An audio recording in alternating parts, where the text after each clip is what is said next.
ये देखें, ये आपका ज़बरदस्त सा ग्लिसरीन और एलोवेरा जेल का मिक्सचर, ज़बरदस्त सा मॉइस्चराइज़र तैयार हो गया। आप जो है, मैं आपको मशवरा दूंगी, दिन में ये कीजिएगा, रात में ये लगा कर सोइएगा और एक नया निखार पाइएगा। इसी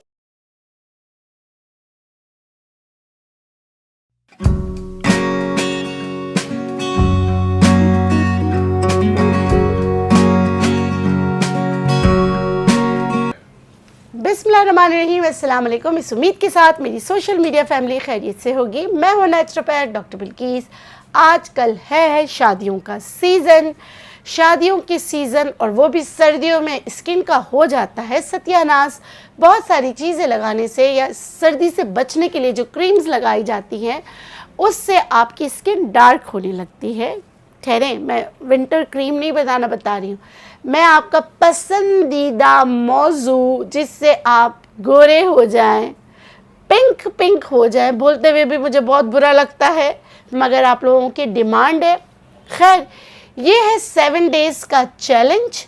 ब्राइट ग्रूम, नानी, दादी, सालियाँ और घर वाले, बच्चे सब कर सकते हैं, क्योंकि इसमें इतनी आसान इंग्रेडिएंट्स है लेकिन इसका रिज़ल्ट बहुत ही अमेजिंग है। तो चलिए, आपने मेरी बातें तो सुनना नहीं, टक टक टक आगे कर देना है। रेमेडी स्टार्ट करते हैं। हमें इसके लिए चाहिए बेसन। अगेन इसको छान लेते हैं ताकि फुटकियाँ वगैरह, अगर इसका छिलका विलका आया हुआ हो तो निकल जाए तो बहुत अच्छा है। बेसन वैसे पहला जो है ना इंग्रेडिएंट है जो आपके चेहरे की सफाई के लिए बहुत अच्छा है, स्क्रबिंग के लिए बहुत अच्छा है। और वैसे भी शादियों में अगर उपटन नहीं लगाया तो क्या किया। तो ये आपकी ग्लोइंग उपटन क्रीम बहुत ही कम इंग्रेडिएंट से बन रही है।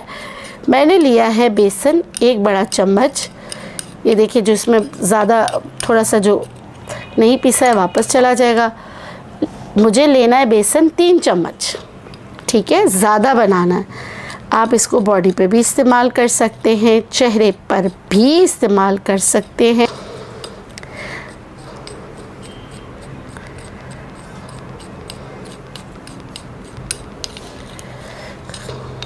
देखिए, छानने से क्या होता है, एक तो जो जैसे मोटा मोटा सा जो होता है ना वो अलग से बच जाता है। और वो बेसन अगर आपके घर में बहुत देर, मतलब कि बहुत दिनों तक रहा हुआ ना, तो इसमें सुंडियाँ वगैरह जो पैदा हो जाती है ना वो भी छन जाती है। ऐसे में एक टिप ये है कि धूप में रख दिया करें, आपकी चीज़ें ख़राब नहीं होगी। और नीम के पत्ते जो है वो आप जहाँ बेसन वगैरह रखते हैं वहाँ रखें, नहीं तो सीधा सीधा हल ये कि डीप फ्रीज़र में रख दें, वो भी बहुत अच्छा है। कोई भी हर्बल रेमेडी जो आप इस्तेमाल करते हैं, आपको लगता है उसमें जैसे सुंडियाँ और इस तरह की चीज़ें आ जाती हैं, उसको आप डीप फ्रीज़र में रख दिया करें तो उससे बड़ा फ़र्क पड़ता है। नहीं तो उसमें नीम के पत्ते और बड़ी वाली मिर्चें मिक्स करके रख दिया करें। देखा, काम के साथ साथ आपको बहुत काम की बातें बताती भी हूँ, तो वीडियो आगे मत किया करें, ठीक है। अब इसको गूंदना किससे है? इसको गूंदना है हमें, जैसे आपको बताया था, चावल उबाल के जो पीच फेंक देते हैं उससे हमें इसको इसमें हल कर लेना है। हूँ 1 चुटकी भर कर हल्दी। अच्छा, हल्दी आपने वो लेना है जिसमें कलर इन्हेंसर नहीं डला हुआ हो, ताकि आपके चेहरे पे इसका कलर नहीं आए, ठीक है। 7 डेज़ चैलेंज है, देखिए ना, 7 डेज़ चैलेंज है, कर सकते हैं ना 7 डेज़ के लिए, तो ज़रूर कीजिएगा। इसको मिक्स करें और इसको रख दें। ये देखिए किस तरह आपको लग रहा होगा जैसे बहुत, डॉक्टर बिल्किस आपने तो इसको बड़ा जो है ना इस तरह कर दिया है, ढोकला वाला स्टाइल कर दिया है।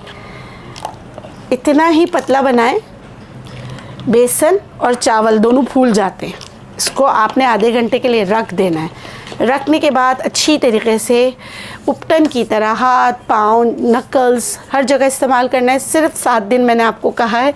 जब इसको धो लें पानी से तो फिर आपने क्या करना है, दूसरा स्टेप आपने करना है, चाहे तो प्योर एलोवेरा जेल ले सकते हैं। सर्दियाँ बहुत है इस वजह से बता रही हूँ, जब आप इसको लगा लें, धो लें, उसके बाद आपने 1 से 2 घंटे कुछ भी नहीं लगाना। याद रखें, 1 से 2 घंटे आपने चेहरे पे कुछ भी नहीं लगाना है। इसी को जो है अपने चेहरे पे काम करने दें। उसके बाद प्योर एलोवेरा जेल ले लीजिए। मैं यहाँ नेचुरलाइज का ले रही हूँ, आप प्योर एलोवेरा जेल ले सकते हैं। मैंने लिया है ये तकरीबन 1 चम्मच भर कर। उसमें इतना ही मैं ग्लिसरीन मिला लूँगी। ठीक है, मेडिकेटेड ग्लिसरीन लीजिएगा, मिक्स कर लें अच्छी तरीके से। आपका बहुत अच्छा मॉइस्चराइज़र तैयार हो गया। ठीक है,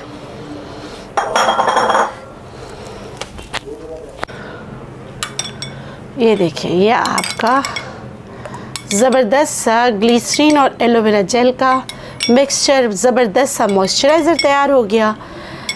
आप जो है, मैं आपको मशवरा दूंगी, दिन में ये कीजिएगा, रात में ये लगा कर सोइएगा और एक नया निखार पाइएगा। इसी तरह की वीडियोस देखने के लिए प्लीज़ आप मेरे चैनल को सब्सक्राइब कीजिए, और अगर आपको मेरी वीडियोस अच्छी लगती हैं तो लाइक भी कीजिए। और वैसे तो आप अपना प्यार देते रहते हैं, आप लोगों का बहुत शुक्रिया।